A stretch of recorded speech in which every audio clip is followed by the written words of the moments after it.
Welcome to the Real News Network. I'm Jessica Devereaux in Baltimore. You may remember that back in August, Brazilians took to the streets of cities and towns across the country for anti-government protests, trying to oust Brazilian President Dilma Rousseff. This came on the heels of a corruption scandal that has embroiled politicians from her Workers' Party, as well as a weakening currency and rising inflation in Brazil. The forces behind those protests were mostly portrayed to be populist, but our guest today did some digging and found that if you look behind the curtain, there's a more complex story to be told. Now joining us to share that story is Michael Fox. He's the co-author of the book Latin Americans, Turbulent Transitions, and he joins us now from Quito, Ecuador. Thanks for joining us, Michael. Thanks so much for having me. So, Michael, let's get right into it. Who's behind these anti-Dilma marches in Brazil? And will you please just cite specific evidence proving that we can make these sort of links? I mean, the most important thing here is what we're basically talking about, and the folks that were on the ground in August are essentially the Brazilian Tea Party, right? There's several different groups. There's the Free Brazil movement, which is a group of youth, student, kind of neoliberal activists that really champion Reagan and Margaret Thatcher ideology. There's Students for Liberty and Come to the Streets, which also have kind of funding from different sources, from the Koch brothers, and even the head of Come to the Streets, I think, is the former.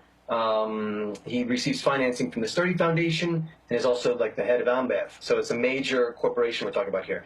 There's Revolted Online, which is another. These are all kind of online Tea Party groups. Revolted Online is a former evangelical, and that's actually a huge connection between the United States and Brazil, the evangelical movement. And they've actually been calling for the overthrow of Dilma, and as of even recently, we're calling for military intervention if she wasn't going to step down. Just quickly let our viewers know, what's their motivation? Why do this?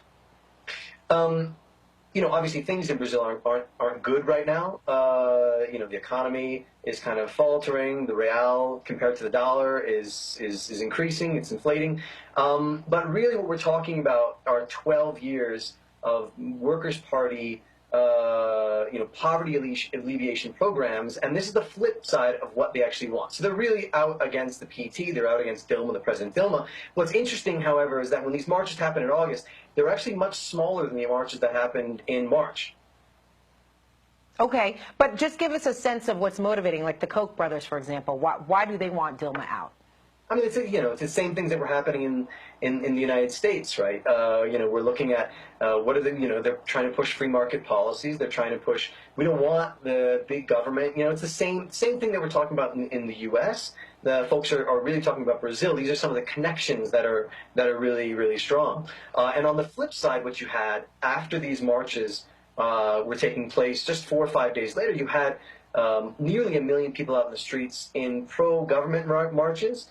That were obviously there in support of the Dilma government, in support of the democratic process, because the thing about these opposition marches, which is really kind of amazing, and amazing for a public in, say, the United States, is folks are out there with signs calling for military intervention now, or saying that literally they should have killed Dilma when, she, years ago when she was a student activist, back in the 1960s. Like, these are really radical groups that we're talking about, and they're only a very small sector of the population. So Dilma's approval rating might be less than, say, 10%, but these groups, you can see kind of their support kind of waning.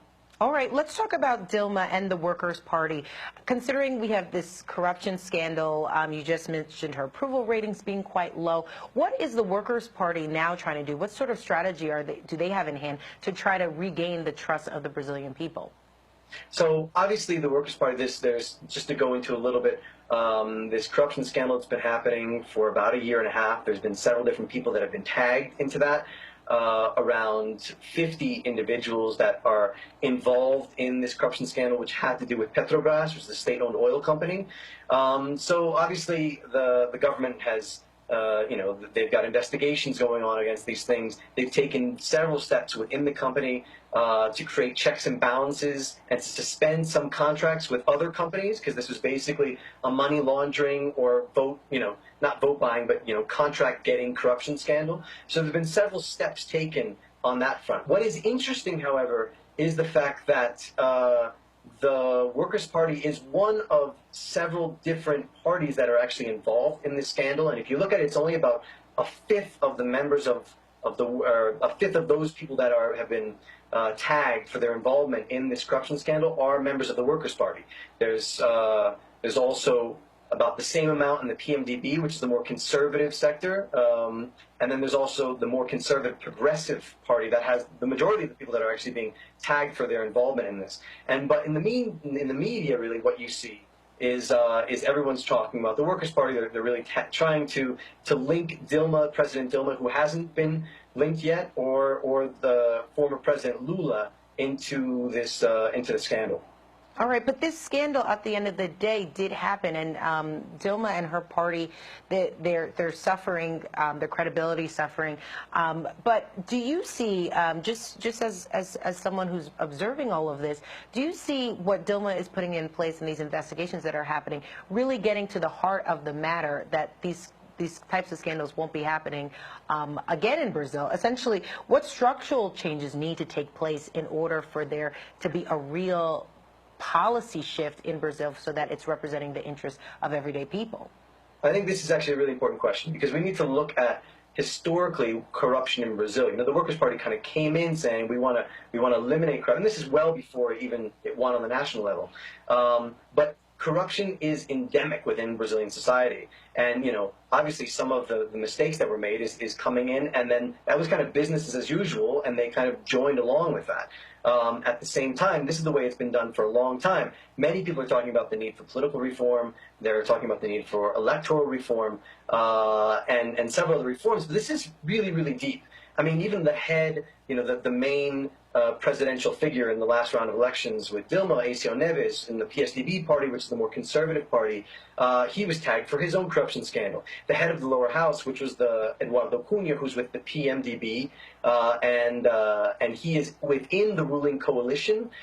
He was the one who was actually leading the impeachment charges against Dilma, and then he himself was then tagged for his role also in the scandal. So all of this stuff is happening within the political system. Now, what's interesting is the fact that, again, as I mentioned briefly, the media is really, really focusing just on the PT. The idea is we need to take the Workers' Party out of power, and we need to get the conservatives in after 12 years. And they're particularly trying to take down Lula. There was an article in the Veja, which is one of the mainstream right-wing magazines as well as global. But Veja actually had a picture of Lula saying now it's his turn, and a very sad picture on the cover. This came out just a week or two before the marches in August. It really didn't have any information. It was talking about somebody who was going to come out with information, and this is the way that media is being used to kind of manipulate what's being talked about and try and really manipulate public opinion. This is happening within the lead-up. Lula just said a couple of weeks ago that he might be willing to run in 2018, and that's huge because he's so charismatic and he really has a huge following in Brazil.